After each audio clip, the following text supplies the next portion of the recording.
So I know it's not the Backyard Brawl, but we got football on Saturday, and that'll get everybody's appetites geared up for Thursday Backyard Brawl. Wow. That's going to be quite the spectacle from Heinz Field, whatever they call it now in Pittsburgh, with, of course, the Backyard Brawl renewed for the first time since, I believe, 2011, something in that range. It's been a long, long time. About a decade to get these two on the field that should be on the field every year. Of course, we got GBD, Golden Blue Dude. Head on over there to the YouTube channel. Check out the information there, the insight and the breakdown on West Virginia and the nation. Travis Kenobi, last word on college football. This is our West Virginia show that we bring you each and every Friday night, 8 o'clock Eastern time here at the Voice of College Football, edition number 34. And GBD, we're getting there. Oh, man, less than a week, man. Like, you know how when you're a kid, you're like, well, a week from now we'll be on vacation, or a week from now we'll be doing this. Well, I've been doing that this week. Like yesterday at like 8:30, I'm like, man, a week from right now, I'll be at that Risco Stadium, whatever they'd call it now, and I'll be watching West Virginia, making Pitt fans frown. We weren't expecting this. I'm telling you, they're in for a rude awakening. Travis. What's going on? How's everybody doing tonight? We're good. Good. I'm great. We've got college football. I mean, we're starting Thursday, but college football starts tomorrow in earnest, Man. right? Yes. That's a good little warm up on Saturday. I'm not going to say I would normally be too psyched about any of those matchups if they were played in week 1 through week whatever, but in week 0, anybody with a pulse that's got shoulder pads on that's hitting somebody else, I'm in on it. Absolutely. I'm going to be watching college football from noon all night, all the way through the day. I'm going to be watching somebody play. Right. That's like in 2020, and I've told this story multiple times. In 2020, I was so amped up for college football, and y'all got to remember that was the year that we didn't know if we were going to have college football because of the pandemic. And so the first game was Central Arkansas versus Austin Peay, 2 FCS schools that I didn't give a crap about. Don't care. Watched it, and it turned out to be a good game. Yeah, that's cool. Yeah, tomorrow we actually have a Big Ten conference game. Right, hey, look who it is. We have Jimmy Touchdown and Florida Gator. They were having a conversation on my live show a few minutes ago. I encouraged them to come over to this live show, and it looks like they popped up. They've already started their conversation in your super chats. Oh, boy. Here we go. Jimmy Touchdown, final score. That's just insanity. That's just insanity. Oh, man. Jimmy Touchdown. I guess he's putting 5 on the board for Pitt, but they're missing an extra point. So that are 2 field goals and 4 touchdowns. That'll work. Well, it being Jimmy Touchdown, I was giving them the extra touchdown, Travis. I was going that route. Nice. On that one. And then, yes, do we have a counter to that? My guess is one of them's a Pitt fan and one is a Marshall fan. That's the way the conversation looked on the other live show. That's just a guess, though. I can't confirm that. Oh, here we go. Jimmy's coming back. West Virginia to the Mid-American Conference. Oh, yeah. Play some action here. They're just continuing that conversation. Yep. Yep. There's your next video, GBD. You can talk about West Virginia to the MAC, what that's going to look like, set up the divisions. How much money we're going to bring in for the MAC? Yeah. Yeah, the MAC would just – what would they do for West Virginia? They'd probably give you like an 80% revenue distribution split, and the rest of the league would have to split up 20%. MAC champs forever. Yeah. And we would still make about half of what we make now. So yeah. Maybe. Maybe. Florida Gator. Marshall will destroy Ohio State. What I'm a Marshall fan. Disguised as a Florida Gator. Yeah, so that or just an Ohio State hater. I've been looking at the schedule. No, he was Marshall heavy on the other I missed the Marshall game on Ohio State's schedule, so I don't know if that's going to be a playoff matchup or what that's going to see. The Thundering Herd in the college football playoff, I guess. Yeah, I'm not. Not sold on that one? No, I know Marshall plays a pretty significant opponent, but I didn't. Is it Ohio State? They do not play Ohio State. Or maybe it's Notre Dame I'm thinking of. Is it Notre Dame? Yeah, it's Notre Dame. Is I'm it? thinking of Notre Okay. Dame. Yeah. So Jimmy where that Touchdown? Ohio State comment came from, I have no idea. Jimmy Touchdown. This is Yeah. Second week Jimmy at number Touchdown, 5 I would Notre love to Dame. know, since you're coming over from GBD's channel, if you have ever been here at the Voice of College Football, because I can't say that I've ever seen your handle before. But Jimmy Touchdown, West Virginia has a football team. Didn't know community colleges fielded teams. Well, Not only do we field a team, but this community college went to the national championship in 1988, had another undefeated season in 1993, won 3 BCS bowls in the early 2000s. Not bad for a community college. what was the 1988 played in a national championship game? Is that what you said? Yeah, Okay. against Yeah. Notre Dame. We lost to Notre Dame. Absolutely. And then 93, we actually had a chance to share a national championship, but we lost to Florida in the Sugar Bowl. This may sound ridiculous because we know what the score of the Sugar Bowl was that year. But Not good. if you look at it logically and objectively, because, and this will be my one statement about the distant past, and we'll bring it back to 2022 in the Backyard Brawl. But for some reason, when people try to revisit those years, they look at those bowl games like they're playoff games. They were just another game. They were just an extension of the season. So losing 41-6, not a good look, not at all. But if we would have had a BCS system, we most likely would have seen Nebraska and West Virginia in the BCS championship game.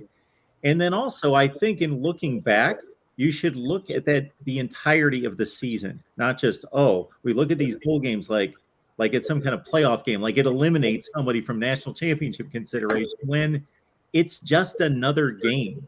Well, here's another thing about that game. Okay, so when we beat Boston College to finish our undefeated season, our coach, Don Nealon, made this remark. If they don't put West Virginia in the national championship against Nebraska, they're going to have to bail me out of jail. Of course, that was hyperbole, ridiculousness, over the top, but it kind of hinted towards the mentality that West Virginia was going to have in the Sugar Bowl. And that's exactly the mentality. They did not want to be at that Sugar Bowl. Well, I have never been an advocate nor a apologist for teams that don't want to be at a bowl game. I've always thought if you're a competitor, there's a game to be played. You have no excuses. Either show up and win the game, or if you're not going to show up and win the game, then don't make excuses about losing. So I'm not saying West Virginia's doing that, but I'm saying that's his one bad moment of coaching. You can't say that after a game when something's undecided, because there was certainly no guarantee that West Virginia was going to be in the national championship, even though we went undefeated. And that's exactly how it turned out. And those words came back to bite him.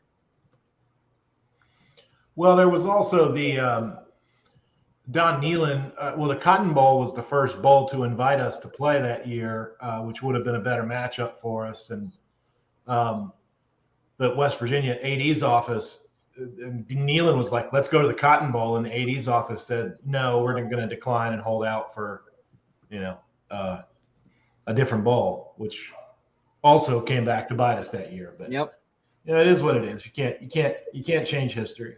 You wonder what it might be like if things happen. You change history, Travis. Have you ever seen these videos where I've gone through disputed national championships Mark and has changed history, revised it? So we've got one day there will be a book that will be Mark's National Champion. Yep. And that's the one that I'll go by. That is the one that I will go by. More prophetic than you think. All right, Jimmy Touchdown. Brian Kelly left Notre Dame because, this is another thing. Jimmy Touchdown unveiling the truth out there. There was all sorts of conjecture. Why is Brian Kelly leaving Notre Dame? The money, better recruiting, wants to challenge himself in the SEC. Nope. He was looking at that schedule this season. Marshall. Yeah, it was Marshall. Okay. All right. Well, there you go. There's the answer. Jimmy's back at it. Hit Cole Pennington, 2023 quarterback rating 210. Now he's touting the. Yeah. I'm going to learn something about Marshall football tonight, but we're going to get back on track. We got to read the super chat, so we appreciate the super chats. So we'll always read the. You're going to have fun with this one, man. I'm telling you, if it's anything like the one that I had on my channel, you're going to have a lot of fun with this conversation. I can only think of maybe 2 times that I didn't read a super chat because one was so like punched so many like horrible buttons that you don't punch. Yep. You know, that it couldn't be read. And the other one was so ridiculously slanderous that, yeah. But otherwise, I read them off. So Jimmy touchdown, final score, Marshall 45 and Notre Dame 3. Jimmy touchdown, or I guess your friends probably call you maybe, I don't know, Lunatic Jimmy. Jimmy TD. Jimbo TD. I don't know. Okay, Jimmy, we are going to talk about West Virginia Pitt here, but we got to get through the super chat. WVU will be lucky at the season 2-6. He's going to try to guide the conversation. I'm going to tell you that right now. Can't let that happen. So Keaton Slovis was officially named the Pitt starting quarterback just a few days ago, but it was a quarterback battle, but it landed the way we all thought. And now we've got, Chris, as you were telling us before we started to record, Pat Narduzzi making just he's filled up the off season with making strange remarks. Yeah, about different topics. He's kind of lost it, to be honest with you. But the latest one is the advice that he's given to the fans is don't drink too much. So it's kind of like a parent telling a kid, don't do this. What happens? They do it. So now we're going to have people who are already going to get drunk that now are going to get just absolutely wasted now, just because he said that. Yeah, well, but that being said, given the passion that the fan bases have, the passionate hatred that the fan bases have for each other, yep, maybe that's what he meant. I don't know. It's kind of the opposite of somebody like, Saban saying, we need our students to be loud and proud. I mean, this is his first backyard brawl. I mean, I said it in, before we went on. Maybe I don't think he's necessarily scared of getting beat by West Virginia, but I think he's a little nervous about the whole backyard brawl thing as far as how intense this is going to be. I think he's starting to realize just how intense this rivalry is. So he's trying to minimize, any type of craziness that might happen, which I can understand that. But saying don't drink too much, that's going to make it worse.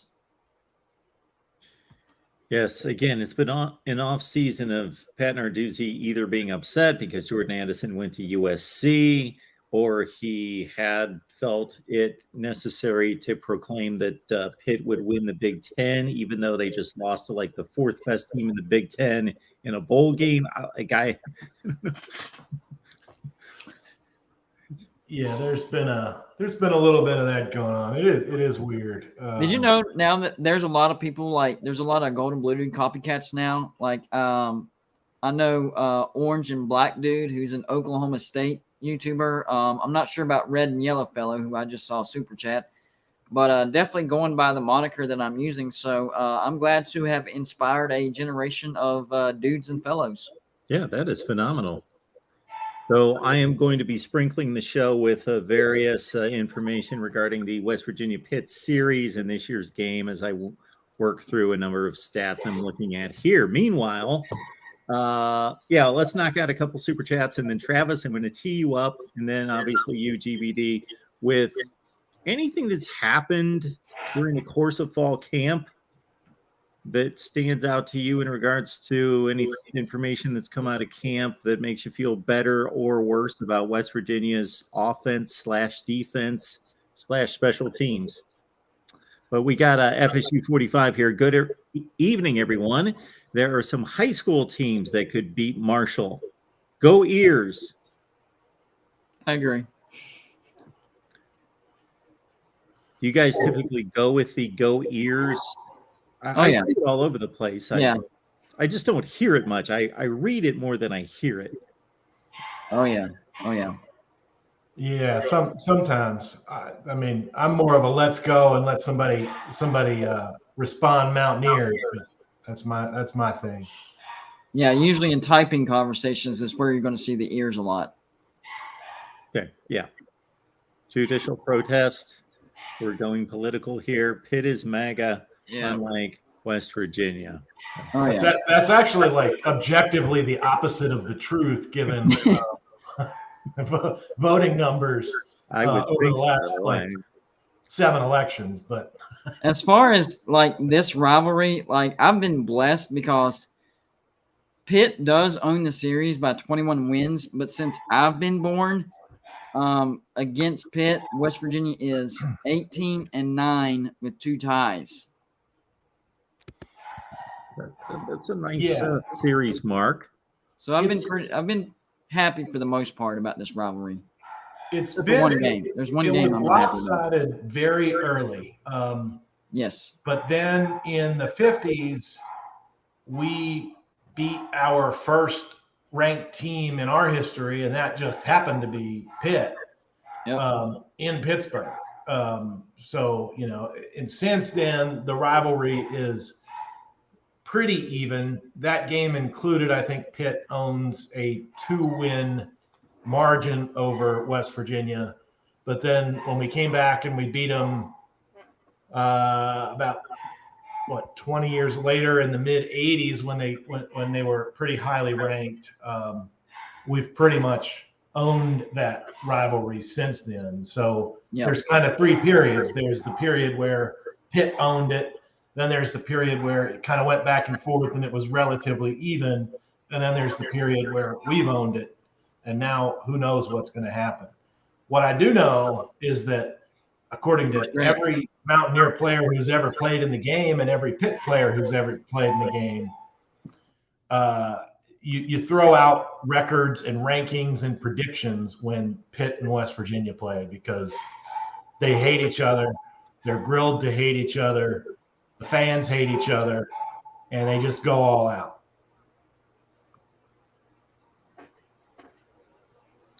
So yes, and I would bet that since the mid to late 1980s, that whatever 7-5 is anybody great at math? I'm pretty decent at math. It's about a 58 winning percentage.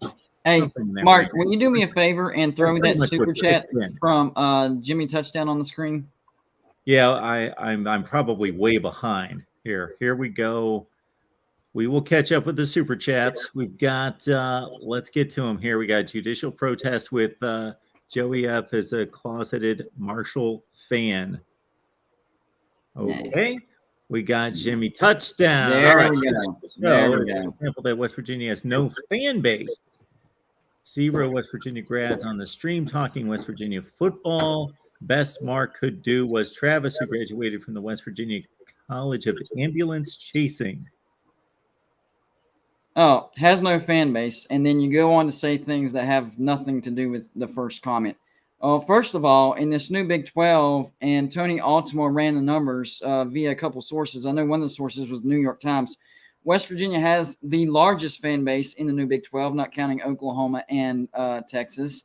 And West Virginia not only carries the entire state of West Virginia, but we have large markets in the city of Pittsburgh and Washington, D.C. There's a big alumni base where I live in the upstate of South Carolina. Dallas has a massive one. I know Cincinnati has a big one, and there's a lot of alumni bases outside the state of West Virginia. In fact, West Virginia is number 13 in the nation when it comes to percentage of fan base that live outside of the state of West Virginia. The one thing that hurts West Virginia as a state is the economy isn't good. So a lot of West Virginia fans who are born in the state of West Virginia move outside of the state to find a better living situation, myself included. That's why I live in the upstate of South Carolina. But I still go up and see, 2, 3, 4 games. This year I'll probably see like 5 games up there. because I still love my Mountaineers, even though the economy's not so great. So to say that the fan base is not very big is just ridiculous. I think nationally we're actually number 34. So try again. Yeah, it might be higher than that. And Jimmy, if you ever need an attorney, I do the opposite of ambulance chasing. I defend folks. So should you ever need one, more than happy to give me a call. I enjoy what I do. I graduated from WVU College of Law. So yeah, I am a WVU grad. But yeah, man. I'm sure that both Mark and GBD will thank you for the $10. And if that's what it takes to get your trash talking up there on the screen, cool. I'm cool with it. Get it all out, man. I can take it. And I'll tell you where you're wrong. We had a Get it number all of out, and I'll indictments tell you made where you're there. wrong. None of them were correct. Win-win. All right. And then I believe we missed this one, which was posted to the screen, but not read, that judicial protest. FSU 45 is chatting from a strip club. I can confirm that that's not true. All right. The last time these two teams got together was 21-20 ball game in 2011. That was You a guys good one. recall that one? Yes. Yeah, it was too close for comfort. Yeah, I was a nervous wreck the entire game. Not gonna lie. That's why I'm hoping. Like, I don't expect West Virginia to blow out Pitt, but because of all the changes in the offseason, I do expect West Virginia to win by like 10, 13 points like that. So I'm hoping that they can build that small cushion in the beginning and just maintain it. That way, it's not a nerve-wracking game. But I know it's going to be the opposite. I know this is going to be nerve-wracking. I can feel it. Yeah, I think. That's how these games go a lot of the time. It's been relatively rare that there's been a blowout. Yep. So, history tells us it's probably the same. That's just how these rivalries go. The only rivalry that doesn't necessarily follow that would be Clemson and South Carolina. There are some times where Clemson absolutely obliterates South Carolina. All right, we'll pick off a couple super chats here, and then we'll get to the just the question about how you think the Mountaineers are trending here in August. Red and yellow fellow. This one for Travis, of course. So it's a good thing that maybe Travis is just off doing something else here. We're definitely getting off University of Iowa has a better law school. Okay. Okay.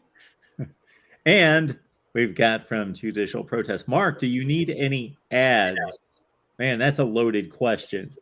I mean, ads always help. Sure. I'm doing just fine. Channels are doing well. I'm comfortable. Everything's fine, but sure, we are here to, just like GBD would attest to his situation, always looking to grow and build the brand and explode and do better. And this is what me and Mark do for a living. So yes, we are trying to make money. Yes. That's great. All right. I don't need the money because I chase ambulances all the time. Yeah, this guy's the money bags of all three of us right there.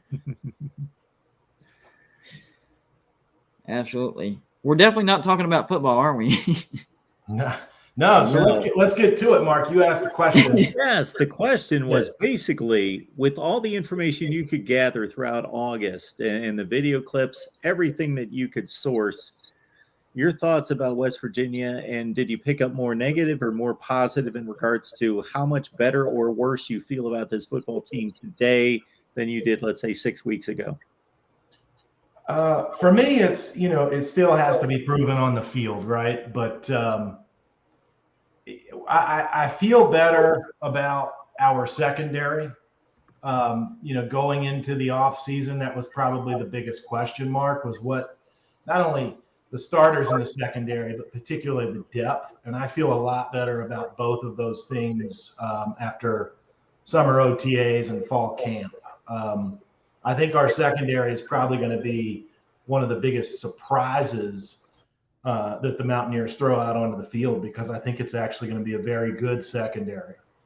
I'm still a little bit concerned about the right side of the offensive line, but I think that the Mountaineers may have a surprise or two to get rid of that problem, or at least mitigate it.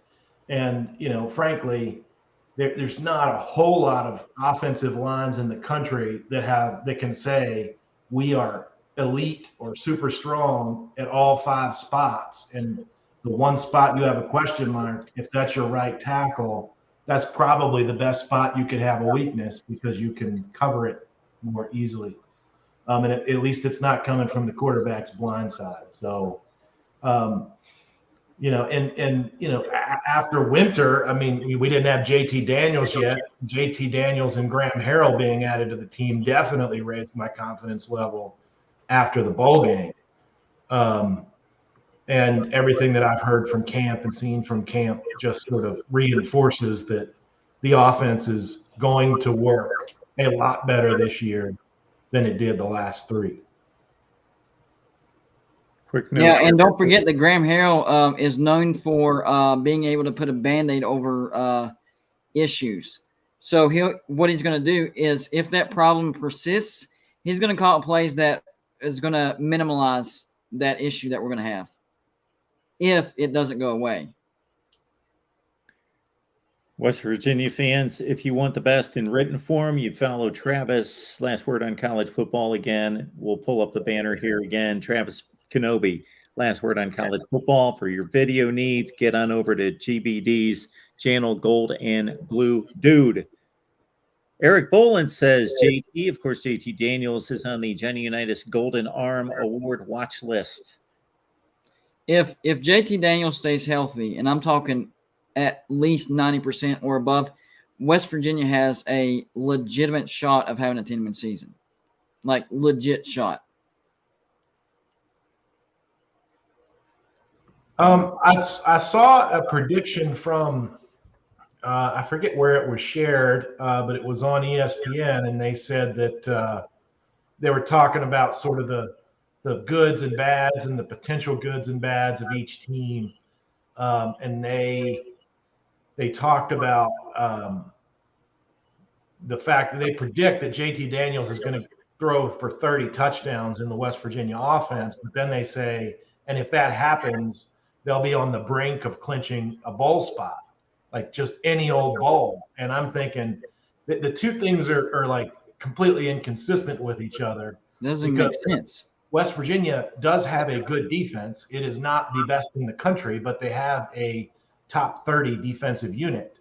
And if you are throwing 30 touchdowns in a balanced offense, I mean, we're closer to in the mix for a conference championship slot in, a position in that game than we are to 6-6 and barely clinching a bowl. So sometimes I read what people write, and where are you coming up with this stuff? I mean, are you that low on every other thing that West Virginia has that it's going to take JT Daniels throwing 30 touchdowns to go 6-6? That's crazy to me. We went 6-6 last year with 0 offense. So he's saying if JT stays healthy and throws 30 touchdowns, we're the same team as last year. That common sense tells you that I would say at least 2 wins better if that happens. But to me, I think we're more of a 10-win team if JT stays healthy throughout the entire year. I mean, our offense was beyond bad. It was a liability. Our offense was a liability last year, and we still went 6-6. Well, and to put it in perspective, Jarrett Dagey threw for 19 touchdowns last year. If you add 11 touchdowns over a course of a season, that's an average of 6 points extra per game. 6 points extra per game is the difference between 6-6 and 8-4 last year. Like right off the bat, 2 of our close losses aren't losses anymore. Yeah. So I don't know where he's coming from. Well, on top of that, Graham Harrell, whenever he's gone to a new school, that new school has jumped 8 to 10 points per game as far as averaging points. If you applied that to last year, West Virginia goes 11-1. Before we continue real quick, I'm going to cut in on a statement concerning the Super Chats coming in. We always appreciate the Super Chat contributions. However, all right, we will need to add another category, I guess, to race, politics, gender, occupation. Well, let's take occupational slams out of it. We're going to stick to football, especially when the occupation does not relate to football. I think I can speak for GBD and myself. Our occupations deal directly to the product here. If you want to slam us, if you want to go after our integrity here on producing videos and live streams, that's fine. We can take it, but let's be professional. Let's be classy. Let's state it that way. Let's have a certain level of class here, and we'll continue from there. All right, but we appreciate the football discussion. Yes, the football discussion. We're trying. Yeah, but I appreciate you saying that, Mark. But I have about 24 lawyer jokes that I have at the ready, and I like all of them. So okay, that's always your call, Travis. By nature, we've got thick skin. I mean, we have to do it because we're often getting yelled at for our clients. We're being the one in the face. That's why I saw my checklist at the beginning of my videos. Big one. All right, we'll give you that. Certainly, that's your call, Travis. All right, Jimmy Touchdown. Jimmy Touchdown scored over 50 touchdowns in his college career. The only touchdown Tim Prangley scored. Tim Prangley, regular viewer, both GBD and myself, great USC fan. Scored at USC, was with the Glee Club. You know what the great thing is? This trash talk stops one way or another a week from right now, from right this moment. And I'm going to be the happiest person in the world a week from now. I know it. I don't know. If it's a close game, both fan bases have a tendency to blame referees for things that happen. So. Well, I'll let them blame the refs all they want, but I'm just going to be happy, and this 6-6 nonsense is going to go out the window. Well, we could beat Pitt and still go 6-6 theoretically, but I don't see it happening. Yeah, I mean, if we beat Pitt, then that's going to change a lot of people's minds. Yeah, no, I think it will. Based on when we beat Pitt. Yeah, this is not a typical season opener. This is going to set the trend, set the vibe. Obviously, it's going to be an important win on what I would consider probably the third or fourth toughest opponent without grinding into the schedule for each team, something in that range. Yeah, I think that's right. And there's a lot of attention because at one point it was like the third or fourth longest running consistently running rivalry in the country. And I mean, people want to talk to me about it. They're like, you're a West Virginia fan. What do you think about Pitt? What do you think about the backyard brawl? We're excited to see it come back. And these are, fans of Georgia and Georgia Tech and, schools that are in the area that have no interest in what West Virginia football normally does. So it's a good game, and it's a good way to sort of start the college football season. That's for sure. Oh yeah. When this was announced, I was beyond excited. And it's not just a couple games and then we're done for another 20 years. I mean, we do take a small break, but then there's going to be more games that we know for sure after the, what is it, 2-year break or is it a 4-year break? I have in my mind that it's a 4-year break between the home and home. Yeah, that's what I thought. I could be wrong about that. I'll check here. And then depending on conference realignment, it, might go back to every year. Jimmy Touchdown with Pitt's passing game is going to air it out against the West Virginia defense and likely hang 50 points on the ears. More nonsense. Boy, how many times did we give up 50 points last year? I don't. We haven't given up 50 points since Dana Holgorsen. Well, I know West Virginia didn't give up 50, but I don't think. Are you saying Pitt did not score 50 last year? No, he said Pitt's going to hang 50 on West Virginia. West Virginia hasn't given up 50 points under Neil Brown. Yeah. And for as good as Pitt was on offense last year, they may have scored 50 once. Yeah. I'll double check that. West Virginia will be 2-6 at best to start the year. We've heard that a few times. Okay. GBD, how about we split the middle? After it's actually a 4-game series with Pitt, so we play them 4 years in a row. Then there's 3 years off, not neither 2 nor 4. I knew there was 4 in a row, but I thought the gap between the 4 in a row and the next was 2 games. So it's 3 years, not 2 years. Yep, and then it's 4 in a row again. But of course, you're right that a realignment could change all of that depending on exactly how it shakes out. Gotcha. All right. Yeah, Pitt actually scored 50 on some really bad teams last year. I should have remembered that, but nobody with a pulse. 51 on UMass, 52 on Georgia Tech, 54 on Duke. There you go. Who did West Virginia score like 60 some on? It was our FCS opponent last year. So, I mean, anybody can do that. Yeah.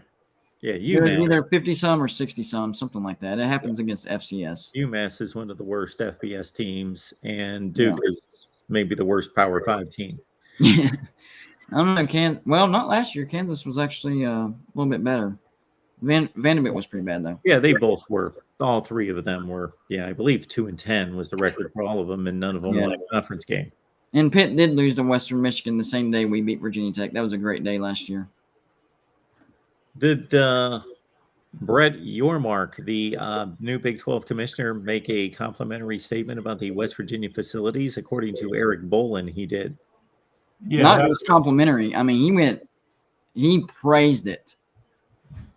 Yeah, there was a video done, him going through the facilities, and that's what he said. I mean, he's going through the Big 12 facilities, like the new Big 12 facilities, not including Oklahoma and Texas, and he's probably not that far off the mark. I mean, we've recently dumped out of the schools, we've dumped the most amount of recent money into upgrades into our facilities. So they should be better. Otherwise, we need different contractors doing those projects. Oh, man, that was a curveball there, Travis. Well, But good point. That was a good point. I just wasn't expecting it. But yeah, that was another reason why JT came to West Virginia. He was absolutely floored by our facilities. One encouraging thing that I took out of the offseason was whenever they did see JT in practice finally, because he wasn't able to participate in spring game because he was still in the transfer portal, is everybody is saying that he's fitting into the offense almost like he was always a part of it. So that's very encouraging. Yeah. I do, it's funny because everybody expected Neil Brown to officially name a starting quarterback on Monday. And I guess as of that moment, Pat Narduzzi had refused to name their starting quarterback. So Neil Brown said, well, fine, I'm not going to name my starting quarterback either. And there are some people in the fan base who continue to say that means we don't have a starting quarterback. And I think that everybody here, I know all 3 of us agree that JT Daniels is the starting quarterback, and nobody should really be fooled by this. But yeah, I mean, Neil Brown says about JT Daniels, he's the smartest quarterback he's ever worked with. You don't say that about somebody who's not going to be your starter, I don't think. Yeah. Unless, he's a really smart quarterback, but he can only throw 2 yards. That would be a different story, but that's not JT Daniels' case. Sir, UTAAA, what does Mark predict for West Virginia? Let's hear it. 5-7. So then later, Ferris, our Michigan fan Ferris, who joins us on a regular basis, we always appreciate Ferris, claims that I said West Virginia was going to go 6-6. So I released prediction videos for about a dozen teams. West Virginia was not one of them.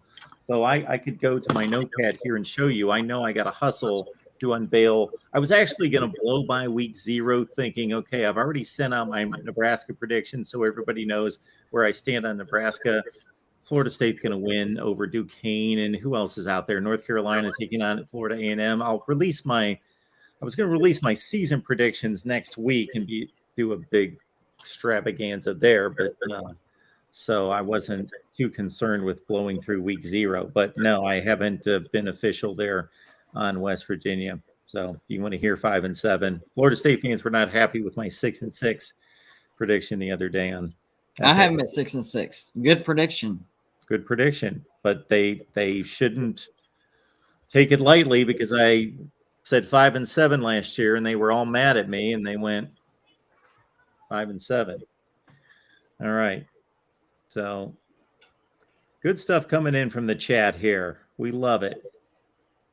So, yeah, we're going to have a lively show next week. So, Chris, you're going to be at the game, correct?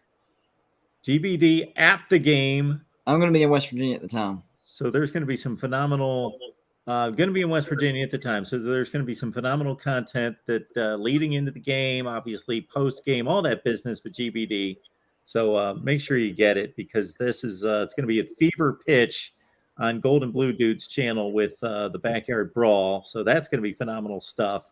And then we should have a great show. We'll miss you next week, GBD. You can't make it, right? Yeah.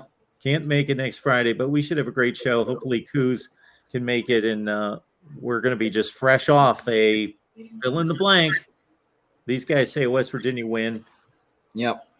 My picks are on Patreon, so they're locked and sealed. But there they are. All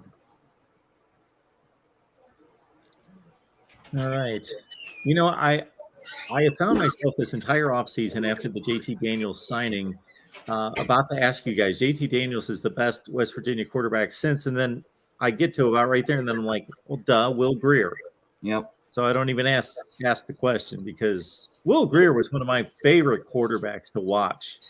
I would say in like the last 5 to 10 years of college football. I just think, I know he didn't translate to the NFL, but as a college quarterback, man, he could sling it. If we would have had a halfway decent defense, not even great or elite, but just a halfway decent defense, that would have been a 10-win season easy. Our defense was terrible that year. Yeah. Well, I mean, Grier, like he had moxie, and he was a really likable character, right? I mean, you're right. He was fun to watch. And our offense was fun to watch then too. And then, since then we've had 3 years with, Austin Kendall for 7 games and Jared Dagey for the rest. And it really has not been exciting to watch since then. But, West Virginia has been notorious for some really high octane offenses over the years. And I think we're getting back to it. And you will witness the birth of that on Thursday. Oh, yes. Absolutely. And that's, like I said earlier, it makes me laugh when people predict West Virginia going 5 and 7 and 6 and 6 because we did that last year with a non-existent offense. So that's people literally not factoring in that our offense is going to be better. I don't know, how much better. I think significantly better, but at worst, even just a little bit better, that would at least equal 7 and 5 right there. 6 and 6. 7 and 5. I'm thinking significantly, so I'm thinking more like 8 and 4, 9 and 3.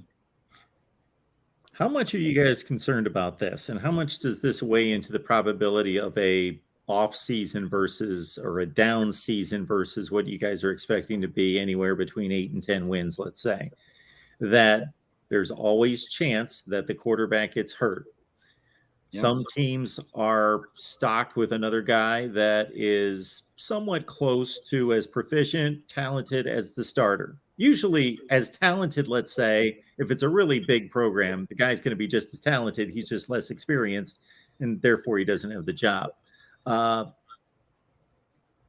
with other teams, obviously, there's a significant drop-off. So there's always that chance. Any quarterback, Bryce Young could get hurt. God forbid, could get hurt, miss the season.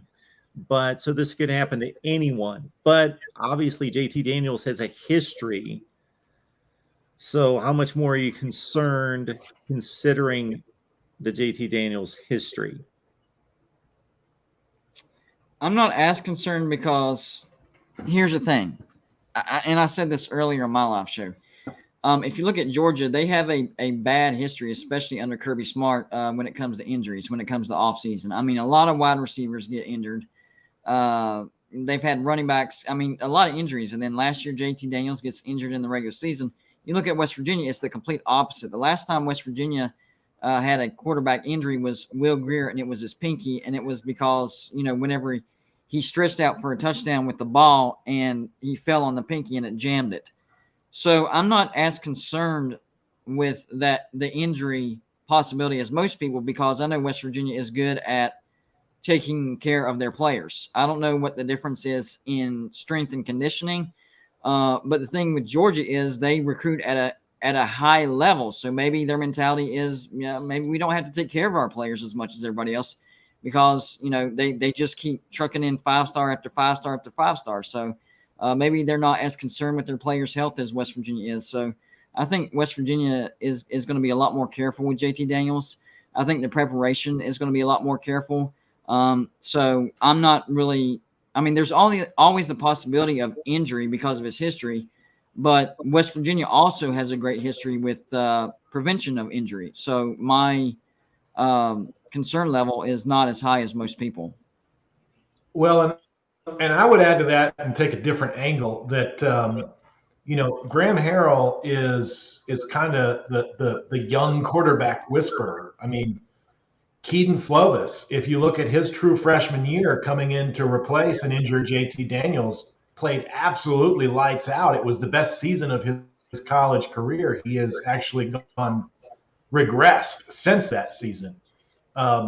So Graham Harrell has a good history with inexperienced young quarterbacks, and we, behind JT Daniels, that was the problem before we got him, is that we're facing a huge question mark at the quarterback position because, in order to get recruited at a Power 5 school, you have talent. There's no doubt about that. But will that translate? Will the game slow down for you? Will snaps and experience bring that out, or will you fade away from it? And that was a question. But now that we have Graham Harrell and we have guys learning from JT Daniels, who is obviously a very smart and talented quarterback, I'm less concerned from a regression standpoint if JT Daniels does get injured. Will there be a regression? Yes. I mean, you lose a veteran guy who's been around the game for 4 years. Absolutely. But how bad of a regression will that be? I don't think it would be bad enough to significantly jeopardize our ability to have a season this year that is better than the one we had last year. Sir UGA says, so an unranked WU is going to blast a 17th ranked Pitt, LOL. Well, I didn't say they were going to blast them, but I think they'll win comfortably. But I mean, that's just like last year whenever unranked Stanford absolutely blasted number 14 USC. I predicted that. I was called crazy.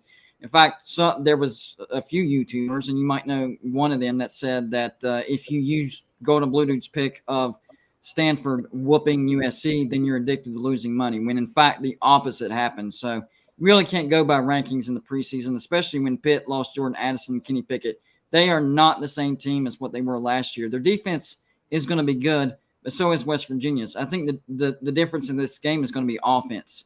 And as far as a road game, it's not that much of a road game for West Virginia. They're expecting at worst 70-30 split, but some people are talking a possible 60-40 split.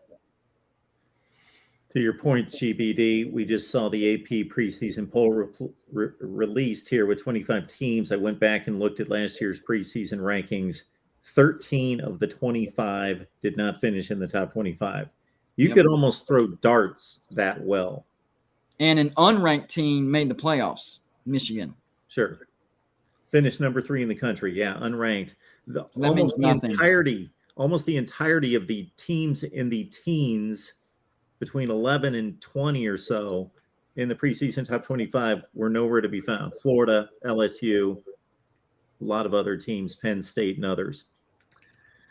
Question here. And even smart people are wrong sometimes. I'm not calling Peyton dumb for predicting West Virginia to go 6-6, but even smart people are wrong sometimes. Yeah, we're all wrong at some point. That's what's funny. Anytime I get blasted for making a prediction, I'm like, go find the person who never misses a prediction. Go ahead and follow them. Just make sure, is that the guy that never misses a prediction? Okay, sure. Well, in Pitt, Pitt is a good example of this, by the way. Pitt was unranked to start the season last year. Right. It sometimes, and they really weren't very good the year before because they were 6-5, right? So sometimes it's you lose a bunch of one-score games the year before you finally break out. What was the Bobby Bowden mantra? You start out losing big, then you lose close, then you win close, then you can win big. And last year we were losing close. This year it's going to switch over to winning close. It's a progression, especially in a game of inches, where inches literally do make the difference between first downs and punts and touchdowns and field goals and missed field goals and made field goals. I mean, it's often a difference of one or two tweaks that would be the difference between a team being 6-6 and a team being even 9-3 sometimes. So I don't, I don't buy the logic that it's like it's rankings are not a good starting point, not at all. Impossible for an unranked team to beat a ranked team in week one because why? The AP said so. I mean, the AP is basing everything on last year and where teams finished, and then sort of factoring in a little bit what happened in the off season, and then sometimes in cases like Texas always is like a top 10 team to start the season, and we see how that's gone over the years. I'm not saying rankings are a joke. I'm saying preseason rankings are extremely unreliable. Once we get to when the college football playoff rankings start coming out, those are a little bit more of a telltale sign of what to expect. You're still going to see a lot of shifting in that, but it's not going to be as off as the preseason rankings. The preseason rankings are so unreliable. Well, look at it this way, too. Any knucklehead who doesn't even pay attention to the sport could take about 10 of the teams in the country, and we're about 90-some% sure they're going to finish ranked. Ohio State, Alabama, Georgia, you could go down the line. They're going to be ranked. Even if Notre Dame has a bad season, they're going to be 18th or something. So anybody who doesn't even pay attention to the sport can get like 10 of the 25 like that. Yep. So if the AP preseason ranking is only getting 12 of the 25, how good is that ranking? Not good at all. Because about 10 of them are easy. Anybody can get. I'm actually surprised that the preseason doesn't have Tennessee ranked. I think Tennessee will finish the ranked team. Yeah, I am surprised too. And I think Ole Miss is going to finish higher than number 21. I think that's way too low for them. Was trying to do some research. It's kind of both of those things kind of act as evidence that we're really, at this point, we are guessing as to what's going to happen, and games still need to be played. But it's just, again, like you guys, I'm not saying rankings mean nothing, but to say that rankings mean everything is also wrong. Absolutely. I would say rankings I would say the preseason rankings mean nothing. Yeah, I would go as far as say that. Yeah. Well, technically they do mean nothing because the teams have to go out there and back it up. But are they based on some evidence of those teams being good in those programs? Obviously it is. People are smart enough to know, Georgia wins every year. Okay, we should rank. What was Georgia's preseason ranking last year? I had them they were I had them finishing with one loss, winning the national championship. But preseason, they were what? I know they were top 10, but they were not number one. I think 5. 5, yeah.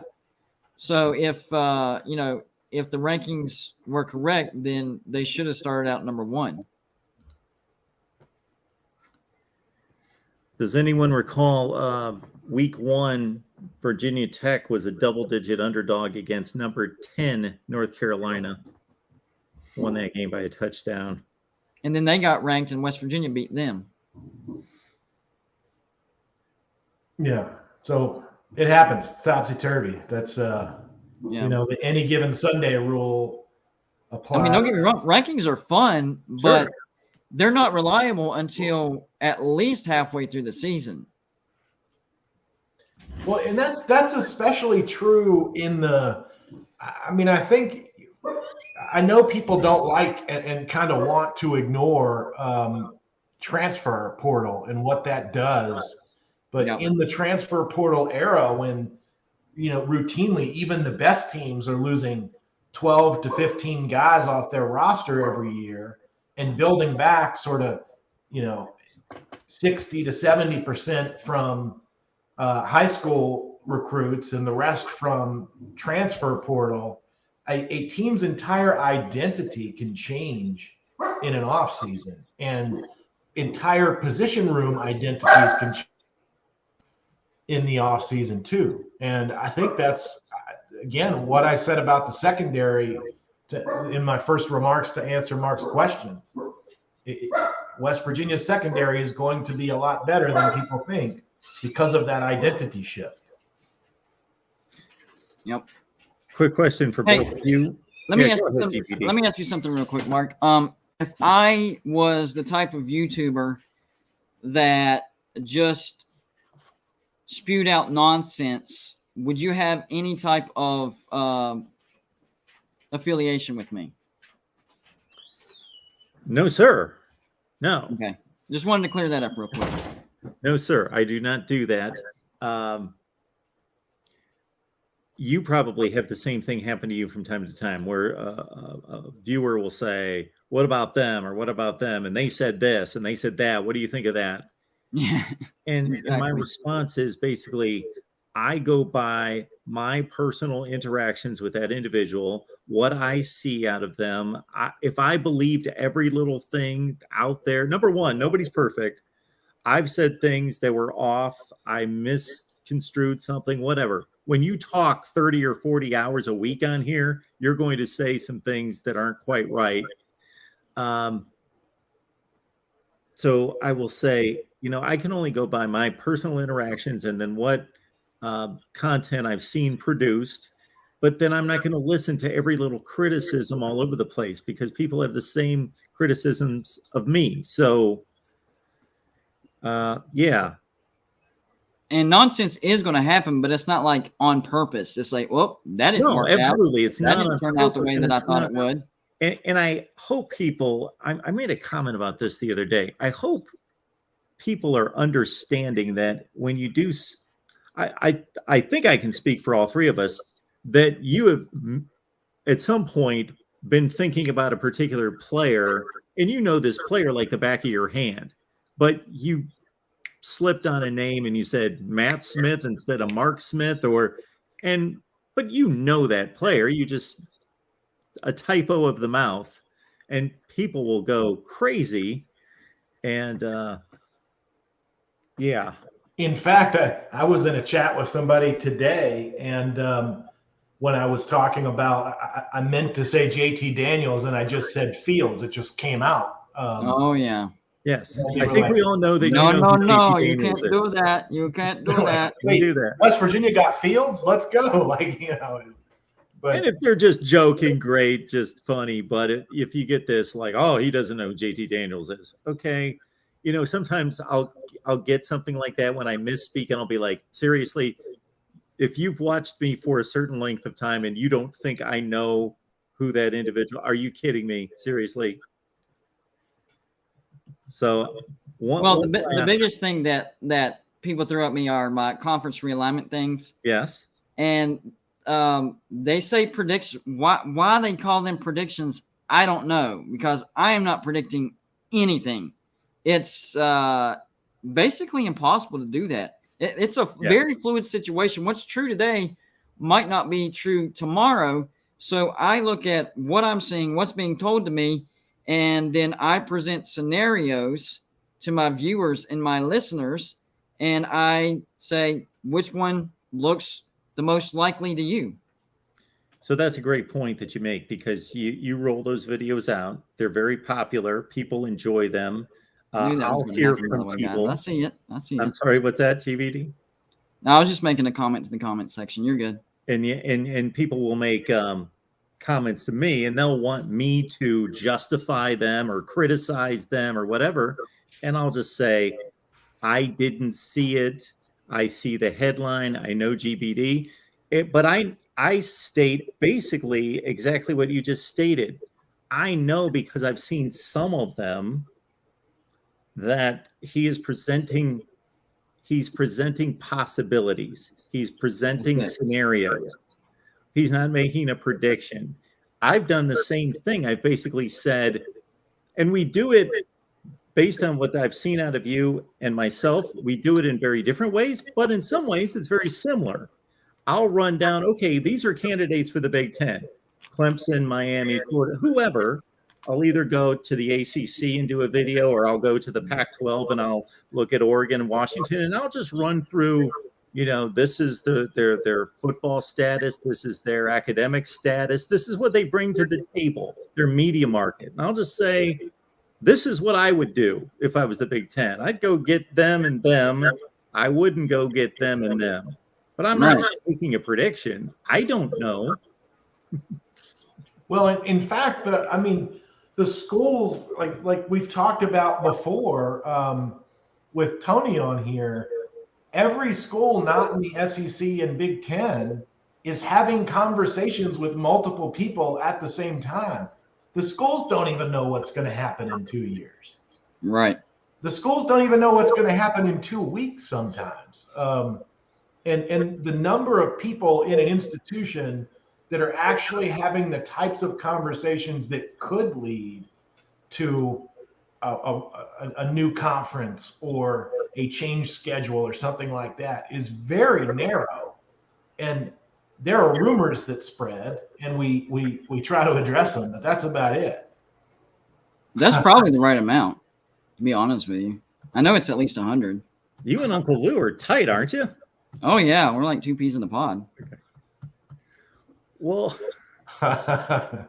that's impressive, GBDs. 160 in 50 days. Well, not quite 160, but I guarantee you at least 100. 153, maybe. Okay. Yeah, it's fun. We got Uncle Lou here. Uncle Lou does his thing. GBD does his thing. I do it different. We all do it a little different. And hey, we're all good with each other. And it's good, that's the whole point of this. If we were all exactly the same, then to be honest with you, probably none of us would be successful, because none of us would be sticking out of the crowd. You have to be different somehow. Well, how boring would it be to just have, I tell my kids this all the time when they get somebody who, they're both in middle school, right? So kids are starting to really throw jabs at each other. Like, you're weird. No, you're weird. But I know I'm weird. I'm very weird. Different color to it. And I say, guys, the only people who are weird are the people who are like completely normal. That's the weird thing. Yeah. And who wants to be that? That's like, this boring. Screw that. Exactly. And I might be the most far out there as far as my presentation goes. In fact, I would probably guarantee that I'm the most far out there, but it's different, and I try to present it in an entertaining manner. And so far, it's working so far. So, I'm happy about it. You're gonna get a lot of criticism and a lot of blowback whenever you operate outside the box. So I've been expecting this. Well, even if if just putting yourself out there, even if you're not outside the box, Ferris's comment right here, me, the voice of reason. That's who I am. That's my identity. Like, not just on the YouTube video, but like in real life. That's my identity. There are people who do criticize the hell out of me for that. Like, why don't you ever, go outside? Why don't you show emotion? Why don't you do this or that? Like, somebody is going to hate you no matter who you are. So don't worry about it. There you go. Exactly. And based on the way I approach it is I have respect for anybody who's authentic and true to themselves and just that's who they are. I have a certain level of respect. Now, if they're that and they don't know what they're talking about, then I still maintain the level of respect for that. At least they're authentic, but they don't know what they're talking about. But you know, for myself, it's funny because if somebody watches me for a while, they'll think everything I state is measured and it's kind of standard and whatever. And then I'll hit them with something that's contrarian, completely off the map, off radar. And maybe they think I'm just trying to throw out clickbait or get people riled up. And I'll be like, no, this is me. So sometimes you're going to get, Mark, why did you just give the prediction or just give the opinion that's pretty standard that almost everybody does? And then all of a sudden something else is because I'm not looking to please everybody, but I'm also not looking to shock everybody every time. I'm just giving you what is authentically my viewpoint or opinion. And sometimes that's pisses people off. And many times it's just boring and like, okay, well, we already knew that. But if it's what I believe is true, who's the best quarterback in the country? I don't know. It's Bryce Young or CJ Stroud. Well, everybody's just going to say, okay, well, everybody knows that. Well, that's, but if I truly believed it was somebody else, I'd sit here and argue and say, you know, I think it's the Marshall quarterback. He's the best. Well, and people think that because I've focused on conference realignment the past couple months, that you know when the regular season gets here, which is tomorrow, that my channel's going to die. But it didn't happen last year. It's not going to happen this year. In fact, from conference realignment to the regular season, I actually gained even more subscribers.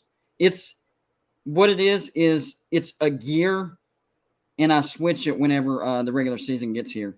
That's why I've been prepping my videos in a way where even though I'm still doing conference realignment, but not the entire video now. Now I'm actually doing my season predictions as an extension of the teams that I'm talking about in my conference realignment. That's how I shift from conference realignment to the regular season.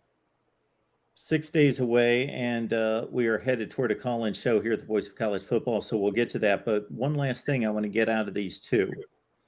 So, Bo Stacker, we're going to follow suit right there. Yeah, can we get back to talking some football? Please, we will. Here's my question for both of you. The national audience is going to be focused on this game and Penn State and Purdue. So that's a rarity because even if West Virginia is playing a big game against, let's say, Oklahoma, there's like 8 other really good games on at the same time. So they're basically going to have half of a national audience focused on West Virginia. So there's going to be a ton of non-West Virginia and Pitt fans watching this game.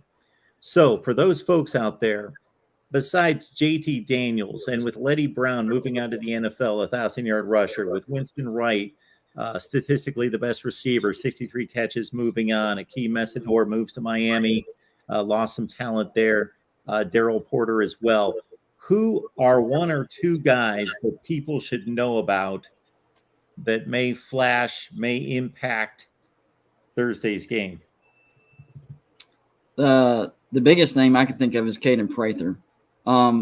He showed signs of brilliance last year in his freshman season, true freshman, and this year he's going to take the next step. I think he's going to be the go-to receiver. I think he's going to help West Virginia take the top off of the Pitt defense, which doesn't take much doing anyways because their weakness is their secondary. Their strength is their front 7. So all we need is that quarterback with an elite arm and a receiver that can go up. Well, JT Daniels is the quarterback, and Caden Prather is the guy that can go up and get it. JT Daniels is actually better at the long ball than, the shorter passes. So it could actually be a long day for Pitt.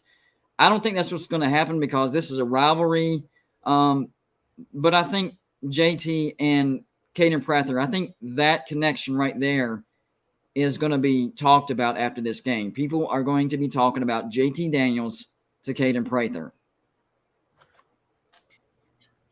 Everybody focuses on the offensive side of the ball, and I was actually going to say Caden Prather myself. So I'll go the other side, and I will say that Charles Woods is a cornerback whose name you should pay attention to because he was the best in the entire nation according to Pro Football Focus. He had the best coverage rating in zone coverage of any member of any secondary in the nation. And he had the best man coverage rating or lowest passer rating completed against in the Big 12 by a wide margin last year. So Charles Woods has played very well. Charles Woods is going to continue to play well. I look for him to operate with some lockdown coverage against Pitt.